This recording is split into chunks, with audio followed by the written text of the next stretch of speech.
રાજ્યના કૃષિ મંત્રી શ્રી જીતુભાઈ વાઘાણીએ તાપી જિલ્લાના ખોડ તળાવ ગામમાં ભારે વરસાદથી થયેલી પાક નુકસાનીનું નિરીક્ષણ કર્યું। આ અવસરે આદિજાતિ વિકાસ મંત્રી શ્રી નરેશભાઈ પટેલ અને રાજ્ય કક્ષાના મંત્રી શ્રી રમેશભાઈ કટારા પણ ઉપસ્થિત રહ્યા। રાજ્યના કૃષિ મંત્રી શ્રી જીતુભાઈ વાઘાણીએ તાપી જિલ્લાના ખોડ તળાવ ગામમાં ભારે વરસાદથી થયેલી પાક નુકસાનીનું નિરીક્ષણ કર્યું। આ અવસરે આદિજાતિ વિકાસ મંત્રી શ્રી નરેશભાઈ પટેલ અને રાજ્ય કક્ષાના મંત્રી શ્રી રમેશભાઈ કટારા પણ ઉપસ્થિત રહ્યા। મંત્રીશ્રીઓએ અછતગ્રસ્ત ખેડૂતોને તાત્કાલિક સહાયનો વિશ્વાસ આપ્યો। કૃષિ મંત્રી શ્રી વાઘાણીએ જણાવ્યું કે રાજ્ય સરકાર ખેડૂતોની પડખે છે। સમગ્ર રાજ્યમાં પંચ રોજકામ સર્વે કામગીરી ઝડપથી ચાલુ છે। ટૂંક સમયમાં જ અહેવાલ રજૂ કરી ખેડૂતોને રાહત પ્રદાન કરવામાં આવશે। આદિજાતિ વિકાસ મંત્રી શ્રી પટેલે જણાવ્યું કે જિલ્લા વહીવટી તંત્ર દ્વારા તાત્કાલિક સર્વેક્ષણ શરૂ કરવામાં આવ્યું છે અને દરેક પાત્ર ખેડૂતને સમયસર સહાય પહોંચશે। ખેડૂતોએ મંત્રીશ્રીઓની આ મુલાકાતનો આભાર વ્યક્ત કરવા કહ્યું કે તેમના આગમનથી ત્વરિત સહાયનો વિશ્વાસ મળ્યો છે। આ કાર્યક્રમ દરમિયાન જિલ્લાના વરિષ્ઠ અધિકારીઓ તથા સ્થાનિક ગ્રામજનો ઉપસ્થિત રહ્યા। સુરત જિલ્લાના બારડોલી તાલુકાના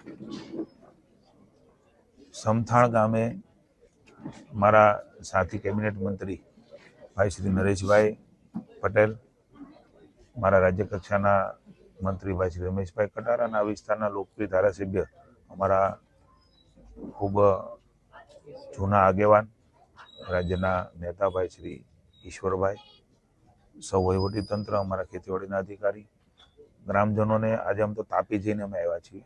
માનનીય મુખ્યમંત્રી શ્રી ગીર સોમનાથ અને જુનાગઢ મુકામે આજે ખાસ જે પ્રકારે કમોસમી વરસાદમાં સ્થિતિ નિર્માણ થઈ છે એ સ્થિતિનો તાગ મેળવવા સતત અમારી સાથે સૂચનાઓ આપી મીટિંગ કરીને માર્ગદર્શન મુખ્યમંત્રી શ્રી નાયબ મુખ્યમંત્રી ભાઈ હર્ષભાઈ આપતા રહ્યા છે।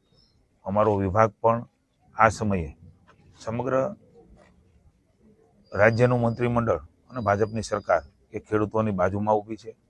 સમજીએ છીએ કે આ પ્રકારે ક્યારેય ન થયો હોય એ પ્રકારનો સતત કમોસમી વરસાદ કોઈ એક દિવસ આવીને પછી 2 દિવસ પછી આવે એવું નહીં, પણ સતત 10-15 દિવસ આવે આવું કદાચ આજે અમે તાપીમાં ને અહીંયા પણ સરથાણમાં જાણ્યું છે કે લગભગ વરસાદ દાદા આવો ક્યારેય થયો નથી, કોઈને યાદ પણ નથી। એ પ્રકારની સ્થિતિ અને એની વ્યાપકતા, હજારો 15,000 ગામથી પણ વધારે એમની અસરો, આ સમગ્ર બાબતોને જોતા પંચરોજ કામ કરીને ખૂબ ઝડપથી અહેવાલ મોકલવાની સૂચના આપી છે। સુરત જિલ્લો કલેક્ટરશ્રીના નેતૃત્વના એમના માર્ગદર્શન નીચે તમામ પ્રકારના અહેવાલો આજે અમારા વિભાગને પહોંચી ગયા છે। હું રાજ્યના ખેડૂતોને, સુરત જિલ્લાના ખેડૂતોને આશ્વસ્ત કરવા માગું છું કે ભૂપેન્દ્રભાઈની નેતૃત્વની ભાજપની સરકાર એ ખેડૂતોની બાજુમાં છે। એને ખાસ કરીને મનોબળ ન તૂટે, મક્કમતાથી એ ઊભા રહે એના માટેના પ્રયાસો સૌએ સાથે મળીને કરવાના છે। માત્ર એક સરકાર નહીં, સૌનો અમે સહયોગ માગીએ છીએ કે જ્યારે માનસિક રીતે તૂટી જતો હોય છે ખેડૂત ત્યારે એને ઊભો કરવો અઘરો હોય છે।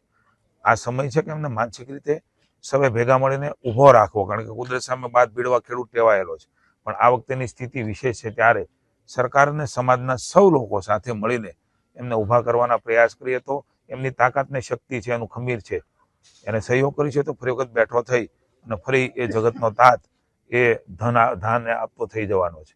એટલે આ તકે હું સૌને વિશ્વાસ અપાવું છું કે રાજ્યની સરકાર ખૂબ ઝડપથી ખેડૂતોના હિતનો ન થયો હોય એવો નિર્ણય મુખ્યમંત્રી ભૂપેન્દ્રભાઈના માર્ગદર્શન નીચે થશે।